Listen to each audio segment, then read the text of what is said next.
Welcome. This is Matt Labar, and we're going to spend a few minutes today with Bishop Robert McManus from the Diocese of Worcester. He's the Bishop of the Diocese of Worcester, Mass. Thank you for joining us. Thanks for the invitation, Matt. Good to be with you. Well, it's great to see you again, even by Zoom here. And, we want to talk a little bit about, this is the Easter season. Well, it's Lent, actually. It will lead into the Easter season. The most important season, I think, in the year. And want to talk a little bit about your feelings about that, and then about your ministry and what you're finding most fulfilling today in your ministry, which is very active here. Sure.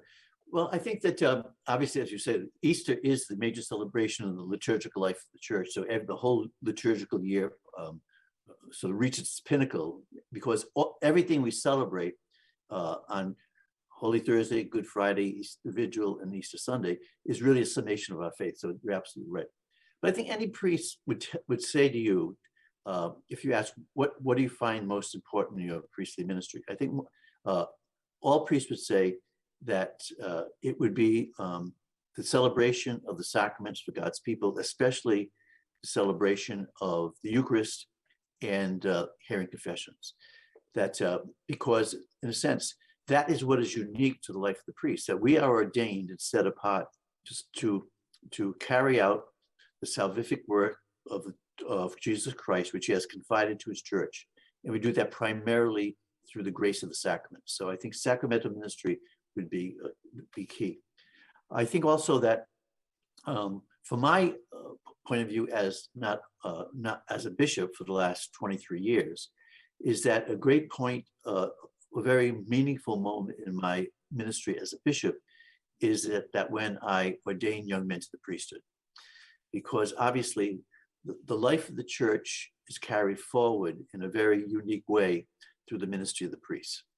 And my greatest privilege, after being able to, as a bishop, to celebrate daily Holy Eucharist, that the great privilege is that through the prayer of the church and laying on of my hands as bishop, that we actually configure men to the person of Jesus Christ, who is the eternal high priest.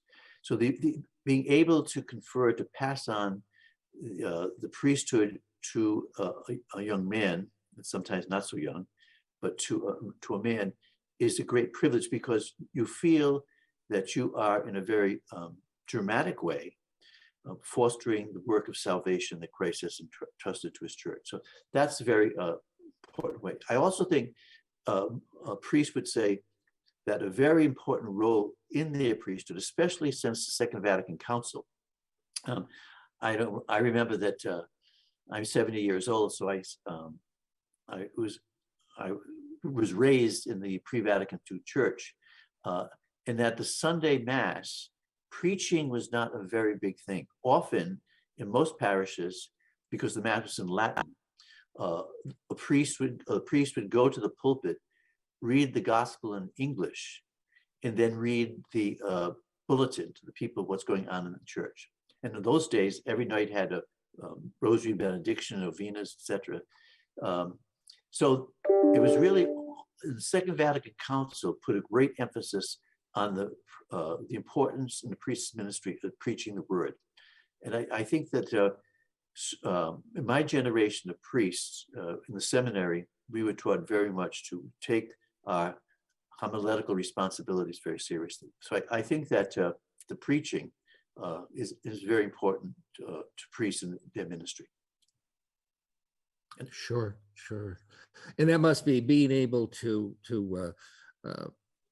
lay your hands on new priests. Exactly. That must be very fulfilling. That must be very fulfilling for you as an individual. And a great tradition that I've carried on, that it was de rigueur years ago, that at the end of the ordination rite, I kneel in front of the newly ordained priest or priests, and I ask them for their blessing, their first blessing. And then after they bless me, I kiss their hands that were anointed with sacred chrism, empowering them to celebrate the holy sacrifice of the Mass. So the priesthood ordination is full of theological symbolism. One of the dramatic moments is when the priest, the deacons who are being ordained priests, when they prostrate themselves face first on the floor of the sanctuary, or sometimes we have several down the main aisle, while the whole church prays the litany of the saints, asking the heavenly host to protect these young men as they surrender themselves literally by allowing it to the work of the church. So it's the church is, I think, a lot of our Catholics, matter of fact, when people come to the cathedral for the priesthood donations, for many people, that's a once in a life experience. They said, you know, Bishop, we've never been there, and it's so beautiful. It's so moving, because I think it becomes, for lay people to see these men surrendering themselves for the service of the church, gives them great hope. Yeah, it's a very powerful imagery. Yes. As we're wrapping up a little bit, talking about how people are coming back to parishes now that the hopefully the virus is peaked and is waning. What are you seeing in parishes around the diocese in terms of? Well, I think that it's getting better. I think at first it was rather slow, and therefore to myself and to the priest, disappointing. And on some level, I think our lay people got very comfortable sitting in front of the television in their pajamas with a second cup of coffee. And so I think the priests are telling me now that the attendance is growing. And I think with the good weather, that as the weather gets better, people get back into their realize. And also, I think I think part of the problem has been that the younger generation of Catholics, I don't know whether they've ever been instructed that attending Mass every Sunday and holy days of obligation is a religious obligation. It's demanded by the first commandment of the 10 Commandments. When we were growing up, that was emphasized, obviously, very importantly. To miss Mass on Sunday was and remains, and through one's all fault, deliberately, is a mortal sin.